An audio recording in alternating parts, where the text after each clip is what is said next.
History is written by survivors, but what if the king himself hadn't survived?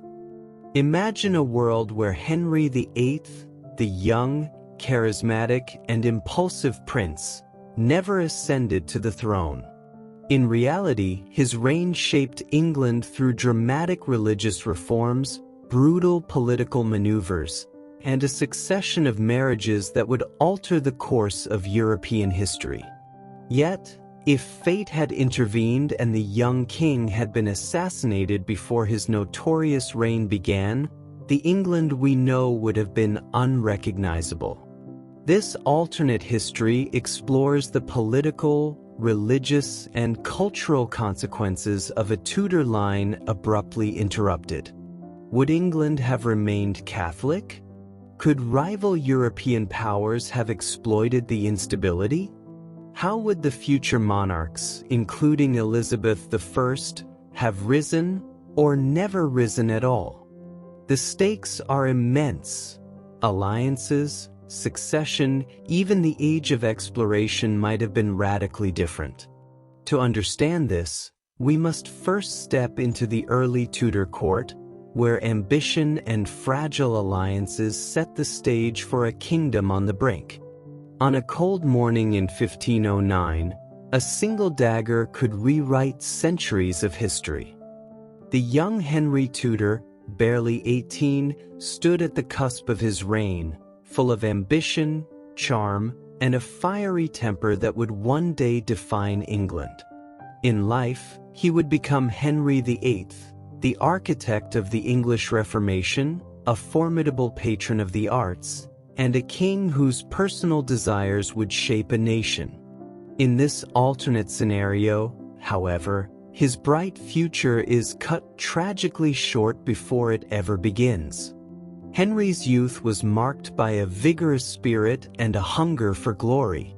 Educated in the humanist tradition, he excelled in languages, theology, and the martial arts. Courtiers whispered about his charm, his athleticism, and his ambitions for military conquest in France. He dreamed of expanding England's influence, proving himself a warrior king, and solidifying the Tudor dynasty after the shadowed reign of his father, Henry VII. Yet, on that fateful morning, conspirators, perhaps disaffected nobles, ambitious foreign agents, or courtly rivals, seized an opportunity to strike. The scene unfolds in the palace's grand hall. A whispered conspiracy, a distracted guard, and then the fatal blow.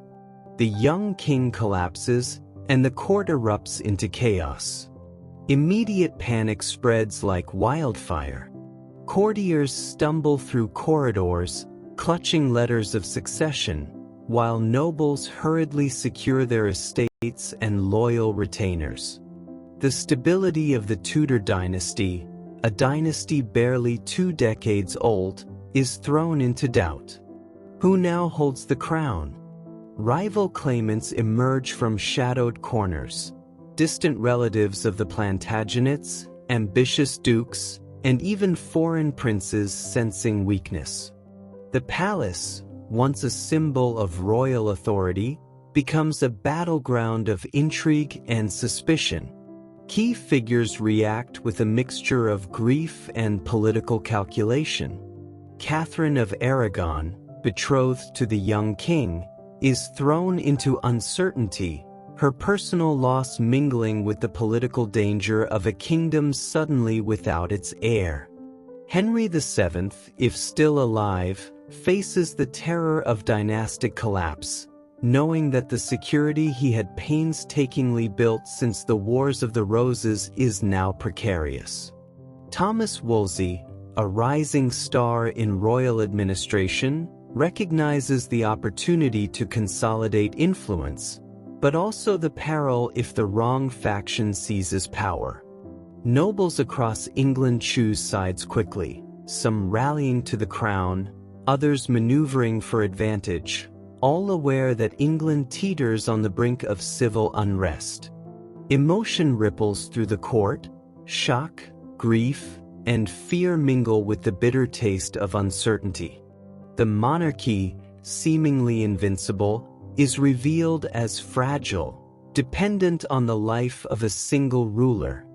Alliances fracture, and the carefully maintained balance between crown and nobility is suddenly disrupted. This assassination sets off a domino effect that will reverberate across England and beyond. Immediate chaos gives way to broader questions of succession, governance, and stability. As courtiers attempt to restore order, the stage is set for long-term crises that will challenge the very foundation of the Tudor dynasty. The young king's death is not merely a personal tragedy, it is the first tremor in a seismic reshaping of England's political landscape, forcing a nation to confront the fragility of power itself. With Henry gone, the throne is a prize for the boldest, not the eldest. The sudden assassination of the young Henry VIII sends shockwaves through the Tudor dynasty, leaving the question of succession wide open. In our historical timeline, Henry's reign shaped England through religious reform, dynastic marriages, and a series of heirs culminating in Edward VI, Mary I, and ultimately Elizabeth I. Without him, the royal lineage faces an unprecedented uncertainty, and England teeters on the edge of political chaos. Potential successors immediately come under scrutiny. If Prince Arthur, Henry's elder brother, had survived longer or had heirs of his own, the crown might pass through his line. Alternatively, the children of Margaret Tudor, Henry's sister, present a compelling claim, potentially bringing the Scottish Stuarts into contention for the English throne earlier than history shows. Even distant nobles with tenuous Plantagenet ties could assert claims, each backed by factions eager to influence or control the next monarch. The absence of a strong, adult king transforms the succession into a deadly game of strategy, with the stakes higher than ever. Political factions quickly crystallize. Yorkist loyalists, still nursing resentment from previous dynastic conflicts, see an opportunity to regain lost influence. Lancastrians, remnants of Henry VII's supporters, scramble to preserve the nascent Tudor line. Court officials and ambitious nobles, from dukes to bishops, maneuver to position themselves as kingmakers, attempting to steer the fate of the throne either toward a pliable child monarch or a council-led regency. The palace becomes a chessboard of intrigue, alliances shifting daily as each faction tests the strength and loyalty of others. Religious implications are profound. Henry VIII's historical break from Rome, which gave birth to the Church of England, never occurs in this timeline. England likely remains under Catholic orthodoxy, delaying or preventing Protestant reforms for decades. The influence of the papacy remains strong, and bishops loyal to Rome consolidate power, guiding the kingdom's spiritual as well as temporal affairs. This religious conservatism shapes not only domestic policy but also foreign diplomacy, as England aligns more closely with staunchly Catholic powers like Spain and the Holy Roman Empire. Marriage alliances, a cornerstone of Tudor diplomacy, also shift dramatically. Without Henry to wed Catherine of Aragon, the dynastic bond between England and Spain weakens, potentially leaving England isolated or courting France for political support. Margaret Tudor's line could intertwine English and Scottish claims, fostering cross-border tensions or uniting crowns under a very different political landscape. The young kingdom, uncertain and vulnerable, becomes a prize for continental powers eager to exploit instability, setting the stage for decades of potential conflict or strategic marriages designed to cement influence. The absence of Henry VIII transforms English politics from a single-minded monarch's rule to a contest of factions, regencies, and alliances. Nobles jockey for power, courtiers manipulate outcomes, and the kingdom must navigate crises without a clear leader. Succession disputes threaten to ignite internal conflict, potentially even civil war, while England's international stance wavers between opportunistic alliances and defensive postures. As the domestic struggle for the throne unfolds, the implications extend far beyond England's borders. A weakened or divided Tudor state shifts the balance of power in Europe, altering treaties, wars, and colonial ambitions.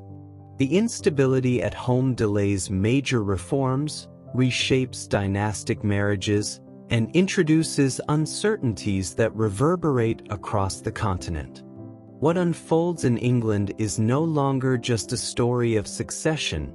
It becomes a fulcrum on which the fate of Europe pivots, demonstrating how one young king's untimely death can redirect the course of history itself. What if England remained Catholic, and Protestantism never took root? The assassination of young Henry VIII not only throws the Tudor succession into chaos but also halts the seismic religious transformations that defined the 16th century. In reality, Henry's desire for a male heir and his defiance of papal authority ignited the English Reformation, leading to the creation of the Church of England and the eventual Protestant Golden Age under Elizabeth I. Without Henry's reign, the Reformation stalls before it begins, and England remains firmly under the spiritual dominion of Rome. The consequences for the Church are immediate and profound. Monasteries, which Henry historically dissolved to seize their wealth, continue to operate as centers of learning, charity, and local authority. Clergy maintain influence over both spiritual and civic life, shaping education, law, and community standards across England. Wealth remains concentrated in the Church, and the Crown lacks the vast revenues that, in history, funded wars, palaces, and ambitious projects. Without the dissolution, England's socio-economic landscape develops differently, reinforcing the power of traditional institutions and limiting the rise of secular elites who thrived on former monastic lands. Papal authority remains unchallenged. England continues to acknowledge the Pope as the ultimate religious arbiter, and English kings, now alternate monarchs or child rulers under regency, exercise power in alignment with Rome rather than in opposition to it. Papal influence shapes policies ranging from taxation to international alliances, ensuring that England remains a staunchly Catholic nation in a Europe increasingly divided by faith. The absence of Anne Boleyn means no Elizabeth I, removing a central figure who historically navigated religious compromise to create a Protestant Golden Age. Reformist movements, while emerging quietly, face harsher suppression without royal support, leaving Protestant thinkers and communities marginalized or exiled. The international ramifications are equally dramatic. England's continued Catholic allegiance alters the balance of European power. Marriage alliances with Spain and the Holy Roman Empire strengthen, while relations with France fluctuate based on dynastic strategy rather than religious confrontation. Wars that historically pitted England against Catholic powers may never occur, and continental diplomacy revolves around alliances within a united Catholic framework. England's colonial ambitions, often intertwined with Protestant expansionist zeal, develop more cautiously, shaped by ecclesiastical oversight and conservative governance. Domestically, reformist thinkers, scholars, and early Protestant communities face suppression. Universities and printing presses remain under stricter ecclesiastical control, curbing the spread of reformist literature and ideas. The intellectual currents of Renaissance humanism still flourish but are filtered through Catholic orthodoxy, emphasizing scholasticism, religious conformity, and moral instruction over doctrinal experimentation or radical critique of church authority. England's cultural identity evolves differently, with artistic and literary movements reflecting continuity rather than rebellion. Ultimately, the assassination of Henry VIII preserves Catholic dominance and prevents the Protestant transformation of England. The ripple effects touch governance, economics, education, and international relations. England's path diverges from the familiar narrative of reform, rebellion, and Renaissance-driven exploration. Religious orthodoxy remains a stabilizing, yet constraining, force, influencing generations to come. The nation's spiritual, political, and cultural trajectory is rewritten, proving that one untimely death can reshape not just a kingdom, but an entire continent's religious and geopolitical landscape. A kingdom frozen in time, what England might have been without its most notorious king. The assassination of Henry VIII halts not only political and religious transformation but also the cultural and social momentum that would define Elizabethan England. Without the Reformation and the centralizing authority of a strong Tudor monarchy, England's artistic, economic, and social evolution stalls, leaving the nation caught between medieval tradition and the Renaissance currents sweeping across Europe. The arts and literature feel the impact immediately.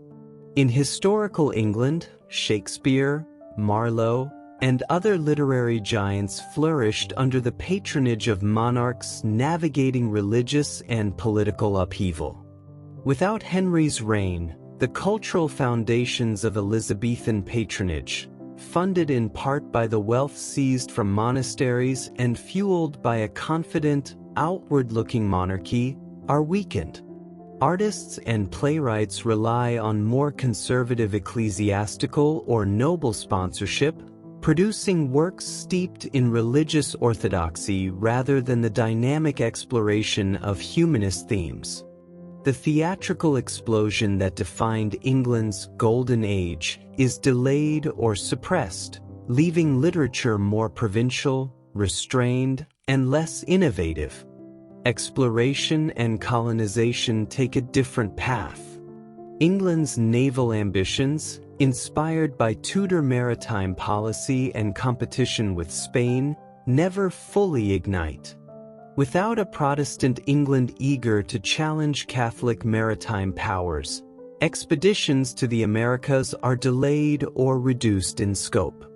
Spain and Portugal dominate colonial expansion in the New World unopposed, shaping global trade and geopolitics according to Iberian, rather than English, priorities. The New World map evolves differently, and England's later imperial ambitions emerge decades later, constrained by Catholic orthodoxy and domestic preoccupations. Social mobility suffers as well. The dissolution of the monasteries historically redistributed wealth, allowing the gentry and emerging merchant classes to gain influence. In this alternate timeline, monasteries retain their land and power, concentrating resources in the hands of the church and slowing the rise of a dynamic, socially mobile gentry. Urban centers develop more slowly, trade networks remain localized, and the population experiences less social and economic flexibility. England remains a more rigid, hierarchical society, where birthright dictates opportunity and ambition is constrained by tradition. Economically, the nation is less dynamic. The crown lacks the resources generated by the seizure of church wealth, limiting investment in infrastructure, naval construction, and patronage of the arts. Towns grow at a slower pace, commerce is cautious, and the economic modernization that defined later Tudor and Stuart England is postponed. The kingdom's fiscal and commercial foundations remain tied to conservative, Catholic structures rather than the innovative, state-driven enterprise fostered under Henry VIII and his successors. National identity, too, is fundamentally altered. England remains a Catholic, feudal kingdom, inward-looking and cautious, rather than a confident, Protestant maritime power. Its culture, economy, and social structures are steeped in continuity rather than experimentation, leaving the nation less prepared for the global challenges and opportunities of the coming centuries. This stunted trajectory illustrates the profound ripple effects of one young king's death. Political instability, religious conservatism, and conservative social structures shape a kingdom markedly different from the England that history records, setting the stage for centuries of alternate development across Europe and the wider world. One death changes not just a dynasty, but the world itself. The early assassination of Henry VIII ripples far beyond England's palace walls, reshaping not only the Tudor line but also the trajectory of global history. Historically, the Tudors established a golden age of Protestant consolidation, naval power, and cultural flourishing under Elizabeth I. In this alternate timeline, the monarchy is steered by alternate rulers or regents, guiding England along a dramatically different path dominated by caution, conservatism, and adherence to Catholic orthodoxy. Without Henry VIII, Elizabeth I never ascends the throne. The English Armada never triumphs against Spain, allowing Philip II to maintain unchallenged naval supremacy in Europe and the Atlantic. England's influence on continental politics is muted. The nation is less able to project power abroad and relies more on diplomacy than maritime dominance. This failure to secure naval prestige delays or prevents England from becoming a global power in the 16th and 17th centuries, leaving Spain and Portugal to shape the early colonial world unopposed. Colonization patterns shift dramatically. English expeditions to the Americas, the Caribbean, and beyond are delayed or diminished, altering the political and economic map of the New World. Indigenous peoples encounter Spanish and Portuguese empires exclusively, and English colonies such as Jamestown emerge decades later, under stricter Catholic oversight and with a different cultural and religious foundation. Trade routes, resource extraction, and colonial governance reflect Iberian priorities rather than the Protestant-driven mercantilism historically championed by England. The religious landscape across Europe is similarly altered. Protestantism, suppressed within England, loses a key ally on the continent. English influence in the Dutch Revolt, the 30 Years' War, and the broader Reformation is minimized. Catholic powers retain dominance longer, and the intellectual, theological, and political currents of Protestantism spread more slowly, reshaping European alliances, conflicts, and the balance of power. England becomes a peripheral player in the religious transformations that would have defined Northern Europe. Cultural memory and national identity are fundamentally changed. Without the narrative of Tudor triumphs, the Elizabethan Golden Age, and naval victories, myths and legends of English resilience, exploration, and cultural achievement evolve differently. Figures like Shakespeare, Raleigh, and Drake either do not rise to prominence or operate in a vastly altered social and political environment. National pride is rooted in continuity and Catholic tradition rather than rebellion, innovation, and global ambition. Ultimately, the assassination of Henry VIII demonstrates the profound power of contingency in history. One untimely death redirects a dynasty, reshapes a nation's cultural and religious identity, and alters the course of global exploration and power. England emerges not as the Protestant, maritime powerhouse of legend, but as a conservative, Catholic kingdom navigating Europe with caution, dependent on alliances and constrained by tradition.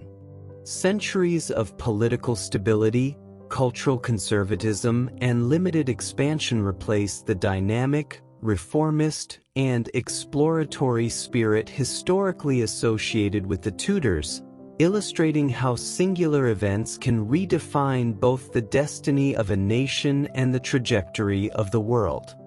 History is fragile. One dagger, one heartbeat, and an empire could have been erased before it began. The early assassination of Henry VIII transforms England from a nation poised for religious revolution, maritime dominance, and cultural brilliance into a cautious, Catholic kingdom constrained by tradition, where history saw ambition, reform, and exploration. This alternate timeline reveals hesitation, consolidation, and stagnation. Succession crises replace confident monarchs, Catholic orthodoxy suppresses reform, and the arts, commerce, and naval power develop slowly, leaving England overshadowed by continental powers. Without Elizabeth I, there is no golden age of literature, no Armada victory, and no Protestant consolidation to shape Europe's political and religious balance. Colonization is delayed, exploration redirected, and England's influence on the global stage diminished. This exercise in alternate history underscores the precariousness of human events, prompting reflection. How much of our world rests on the survival or death of a single individual? One life, one moment, can change everything.